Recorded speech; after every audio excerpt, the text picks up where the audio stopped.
তার মানে ওই কৃষ্ণ কোনো জায়গা খুঁজছে, কোনো বড় নির্মাণ কাজের জন্য।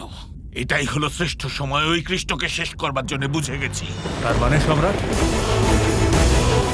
রাধা কোনো একটা সুন্দর জায়গা দেখেছে, আর কৃষ্ণকেও কোনো এরকমই জায়গা দেখার জন্যে অনুরোধ করেছে, যেখানে ও এই সোনার শঙ্খ পেয়েছে। গুপ্তচরদের বলো যেন তারা কৃষ্ণের প্রত্যেকটি মুহূর্তের গতিবিধির ওপর নজর রাখে।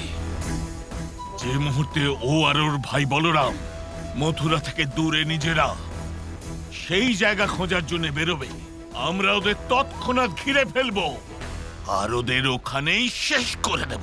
আপনি নিশ্চিন্ত থাকুন সম্রাট।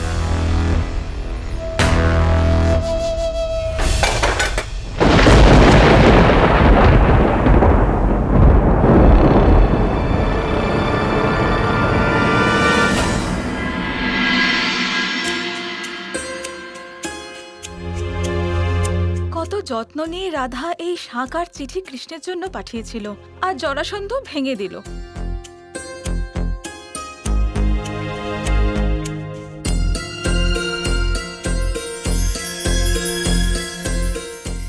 আমাদের সংবাদ, তোমার সখী কোনোভাবে রাধাকে তা পৌঁছে দেবে, কিন্তু রাধার বার্তা কিছুতেই কৃষ্ণ পর্যন্ত পৌঁছাচ্ছে না। হয়তো এই জন্যই কৃষ্ণ আমাদের সাহায্যের জন্য আসতে পারছে না। পিতাশ্রী, আপনি চিন্তা করবেন না, এবার আমি নিজেই একটা চিঠি লিখতে চাই। আর এই শাঁখ এমনি আমার কাছে আসেনি, এটা হলো একটা সুযোগ রাধাকে সাহায্য করার। যদি রাধা সত্যিই কৃষ্ণের সবথেকে প্রিয় সখী হয়, তাহলেও কৃষ্ণকে সংবাদ পাঠানোর কোনো না কোনো রাস্তা নিশ্চয়ই খুঁজে পাবে, যা আমার অনুভূতিও কৃষ্ণ পর্যন্ত পৌঁছে দেবে। এবার স্বয়ং আমার চিঠি লেখার সময় এসেছে পিতাশ্রী, কিন্তু এইবার চিঠি কৃষ্ণের জন্য নয়, রাধার জন্য হবে।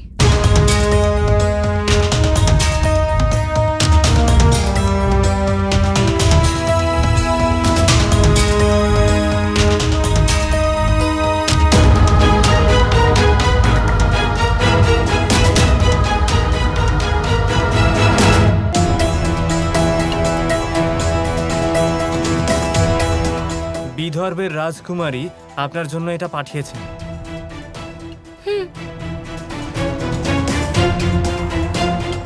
এটা কিভাবে সম্ভব হলো?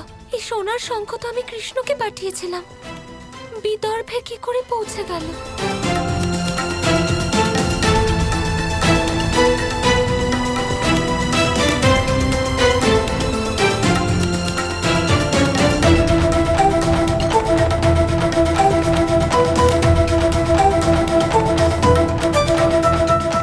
সখী রাধা, এই শঙ্খ আর তোমার খবর জরাসন্ধের সৈন্যরা ধরে ফেলেছিল,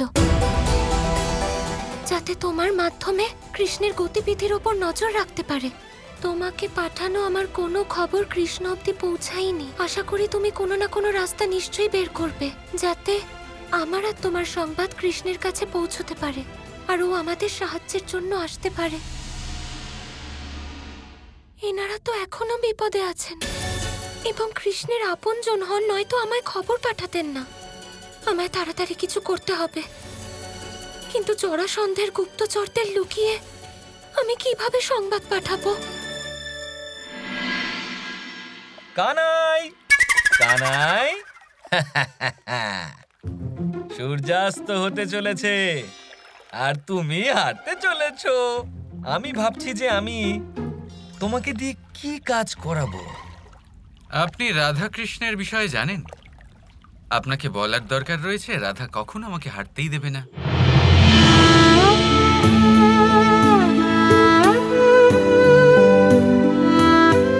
মা যমুনা, এবার আপনাকেই আমার সংবাদ এই শঙ্খ কৃষ্ণের কাছে পৌঁছে দিতে হবে, এছাড়া আর কোনো রাস্তা নেই।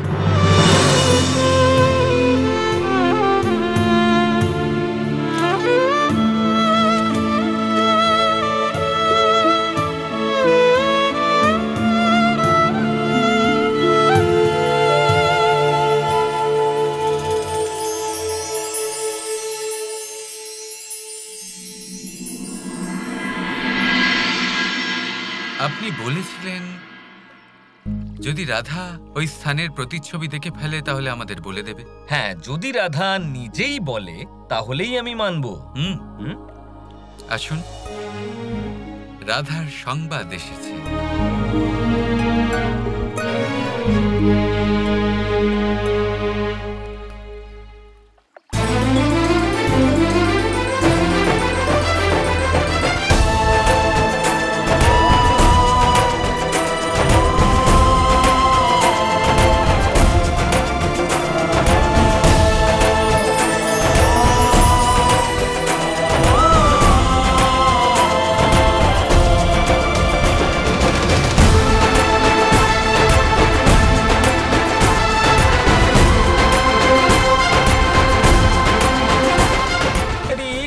সম্ভব?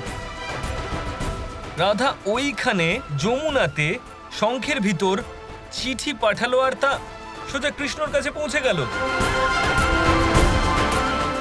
আশ্চর্য তো। আশ্চর্য কেন? প্রেমের ওপরে যদি দৃঢ় বিশ্বাস থাকে তাহলে যমুনাও সাহায্য করে দাদা।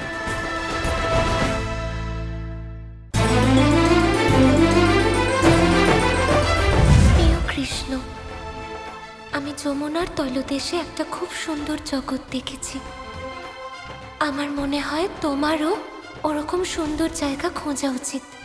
যদি তুমি পৃথিবীতে ওই স্থান না পাও তাহলে তা সাগরের তলদেশে হবে। যদি যমুনা আমায় নিজের গভীরে নিয়ে যেতে পারে তাহলে আমার বিশ্বাস যে সাগরও তোমায় জায়গা অবশ্যই দেবে। কারণ আমি বুঝে গেছি প্রকৃতিও তোমায় খুব স্নেহ করে। যাও কৃষ্ণ, এমন একটা জায়গা খুঁজে বের করো যা আমার খুব প্রিয় হবে, আর তার উপর নির্মাণ কাজ আরম্ভ করো। আর হ্যাঁ, শীঘ্রাতি শীঘ্র রাজা ভীষ্মক এবং রাজকুমারী রুক্মিণীকে বাঁচাতে যেতে হবে।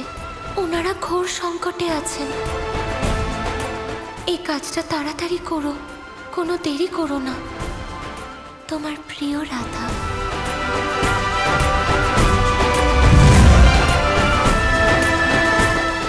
কানাই, রাধা বলছেটা কি মাটিতে না হলে সমুদ্রের তলদেশে খোঁজো? দাদা, যদি রাধা বলে থাকে যে যমুনার তলদেশে ও সব থেকে সুন্দর জগৎ খুঁজে পেয়েছে, তাহলে তো আমাকে তার থেকেও বেশি সুন্দর জগৎ দেখাতে হবে। সেইখানেই যা সাগরের তলদেশে রয়েছে, সেখানেই করব আমি আমার দৈব নির্মাণ। এমন এক নির্মাণ যা অনন্তকাল ধরে এই সংসার মনে রাখবে। সেই নির্মাণের নাম হবে দ্বারকা। দ্বারকা, দ্বারকা,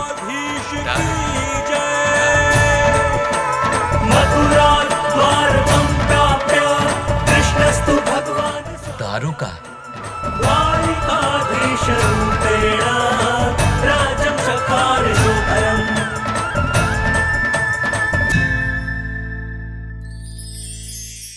আমরা অনেকবার লোকের থেকে এই কথা শুনেছি, জীবনে যখনই ধন অর্জন করবে বাঁচিয়ে রাখবে। কি হয়, কঠিন পরিস্থিতিতে আপনার খারাপ সময় তা আপনার কাজে আসে। কিন্তু এই কথা কি 100% সত্যি? ভাবুন, এই সমস্ত ধন যে আপনি অর্জন করেছেন তা কি আপনাকে সুস্বাস্থ্য দিতে পারবে? এই সমস্ত ধন কি আপনাকে সুখ এনে দিতে পারবে?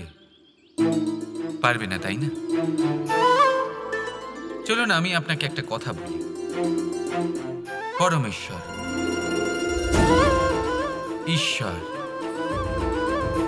যদি এই ঈশ্বরের ওপর আপনি বিশ্বাস রাখেন, সর্বদাই ভালো কাজ করেন, সবার মধ্যে প্রেম ছড়িয়ে দেন আর সবার জন্য শুধু ও শুধুমাত্র শুভকামনা করেন, তাহলে আপনার সাথে কখনো কোনো খারাপ হতে পারে না। তাই সময় বদলান, সময় বদলানোর উপকরণ নয়। আর ভালোবেসে বলুন রাধা রাধা।